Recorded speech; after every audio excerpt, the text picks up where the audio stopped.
Hi, and welcome back. I'm glad that you are joining me yet again for chapter 2 of Deuteronomy. This chapter is much shorter, and there is essentially one message in this chapter, and it is to observe those who already received their inheritance. Talk about that today. So, in this lesson, observing those who has already received their inheritance, we're going to talk about uh, not warring against family and not expecting to have what belongs to our family or to someone else who Yah has given an inheritance to. We're also going to talk about how Israel was not the first and certainly not the only family that received an inheritance from Yahuwah. This is really not what makes Israel special, and that's something that a lot of people don't know. Israel's not special because of the promised land. The other families were, as we'll see in this chapter, other families were also promised inheritances, and they received those inheritances even ahead of Israel. And then we also want to look at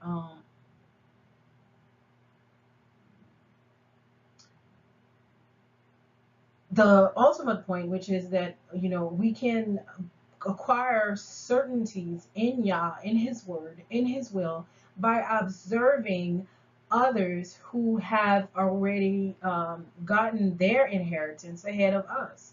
And so instead of looking at others and being jealous or envying or wishing that we had what they had, the word in Deuteronomy 2 reminds us that we should observe, we should look at those who have already received their inheritance, but not for the purpose of being jealous or for the purpose of envying. Rather, look at them and garner the faith within ourselves, the belief that if God did it for them, He can do it for us. And so Deuteronomy 2 is um, is all about this. It's very brief, but it's also very informative. So stay tuned. And Deuteronomy 2 and verse 4, it talks about keeping the peace in family. And it says, and the mark of the people, command to say their mark crossing ones in the border of your brothers, children of Esau, that dwells in Seir. Their fear from you will keep very. And this in Hebrew, it translates very weird. But ultimately, what it's saying is that um, Yah commanded Moses, saying, uh, the ones who were going to cross the border, that they were to cross the border into the place where the children of Esau live, right, the dwellings of Seir.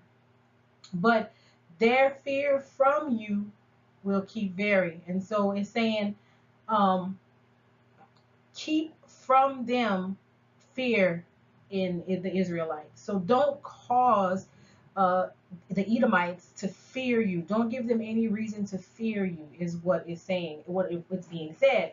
So Yahuwah instructed Moses to command the people, the ones that would be crossing the border of Esau, crossing the border of Esau. You're going into Esau's land.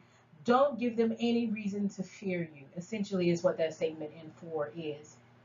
And then in 5, it says, uh, not you will strike in him, because not I will give you from their land until a step of the palm of your foot, because he will be her head.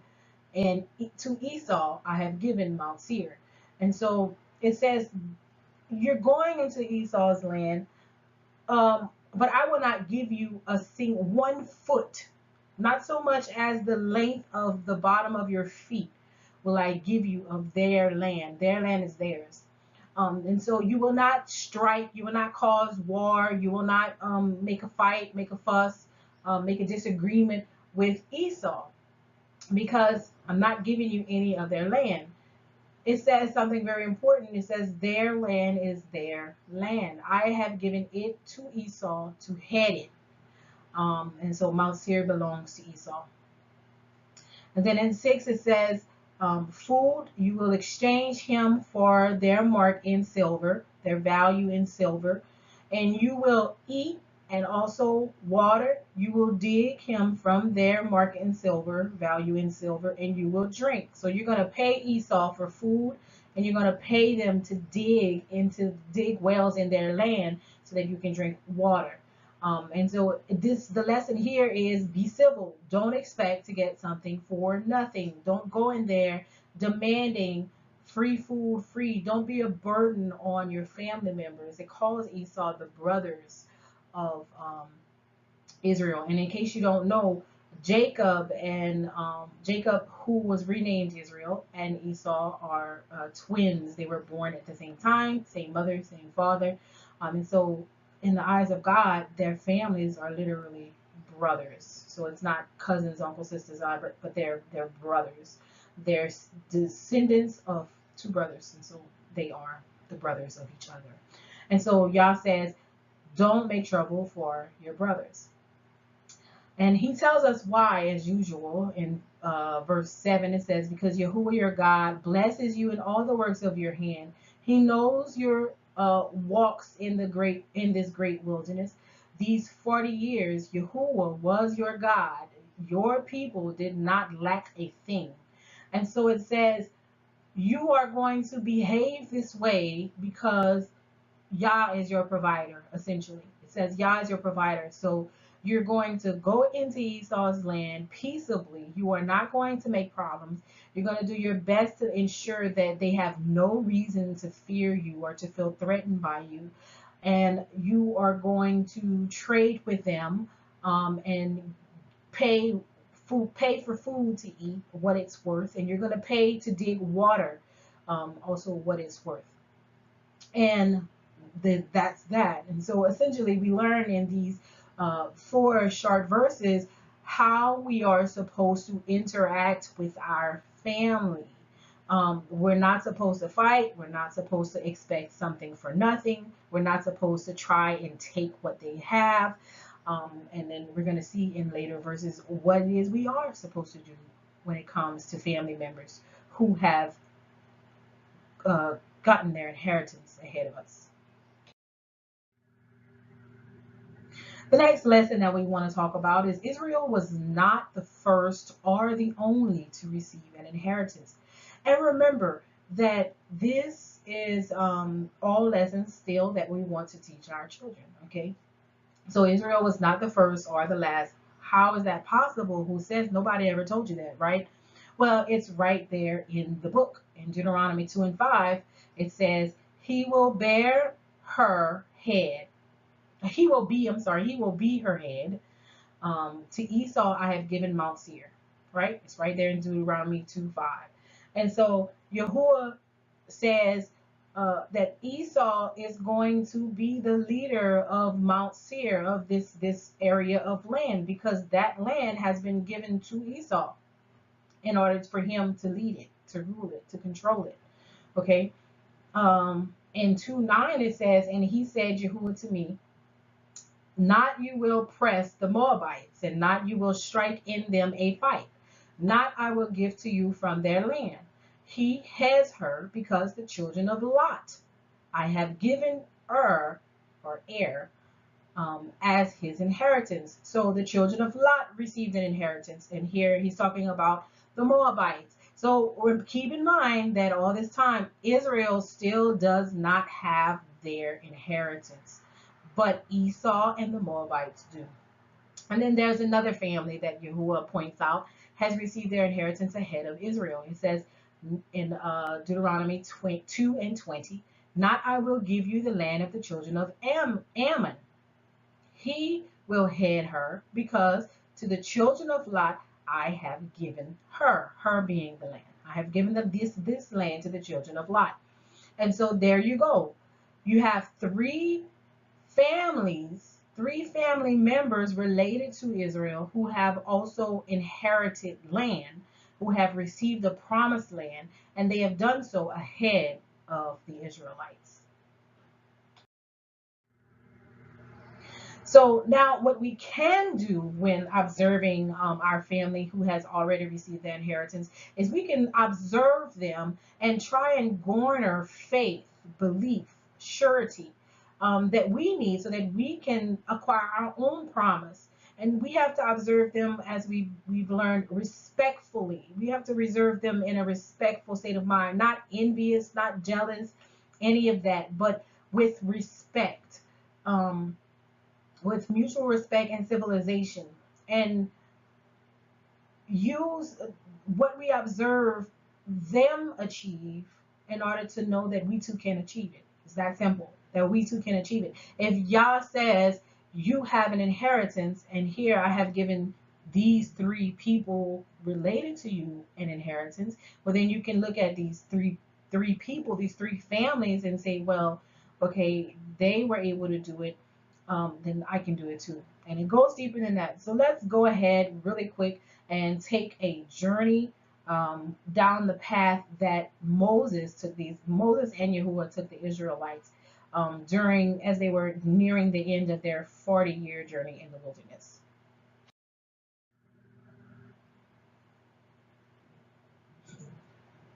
All right, so as you can see, um, Israel leaves, they left Egypt, and in Deuteronomy, the first thing that we're told is that they traveled to the land of the Amorites.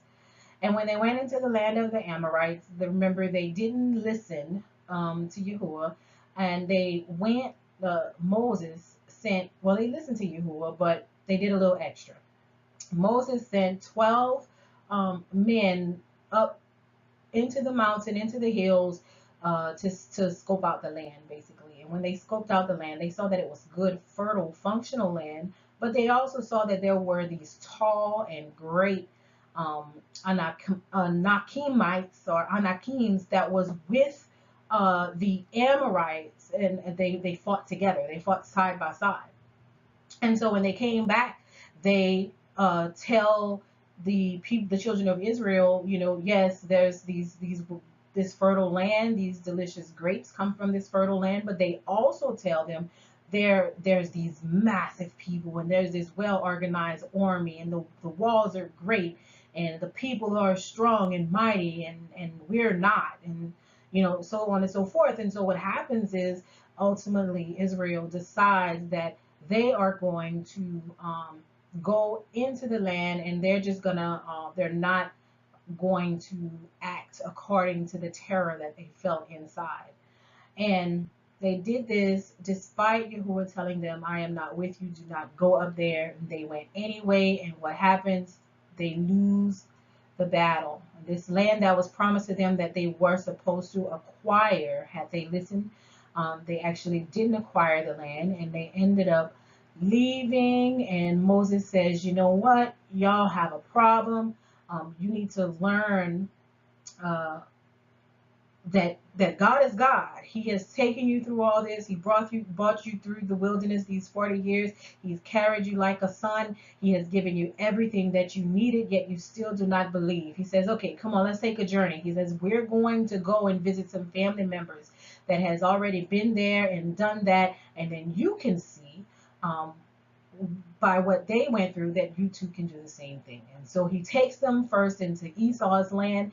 And in Esau's land, what we learn in Deuteronomy 2:12 is that there were also tall and great people there. That Esau lived among, or side by side, they actually controlled a people called the Haramites. The Haramites. They lived under Esau's dominion. And so Esau actually ruled these quote unquote tall and great people.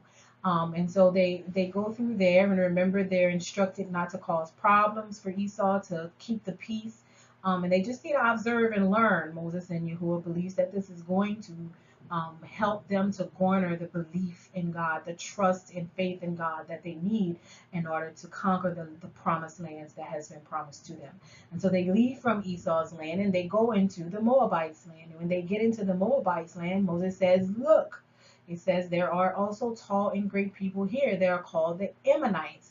And these people live under Moabite rule. The Moabites, our family members, rule over these tall and great people. They all live side by side. You have nothing to fear.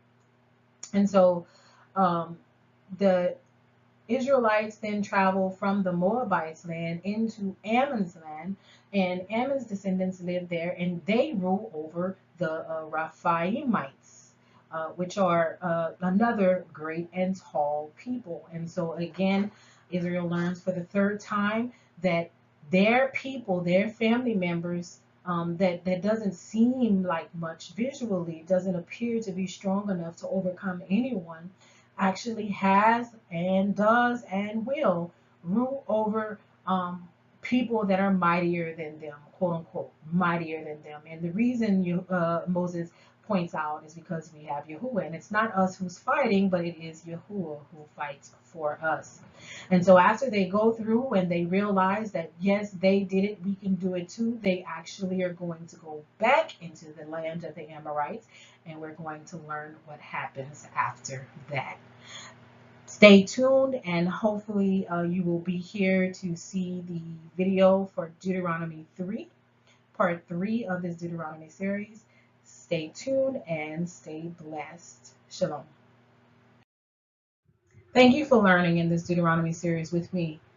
I'll be posting chapter 3 on YouTube and Facebook very shortly.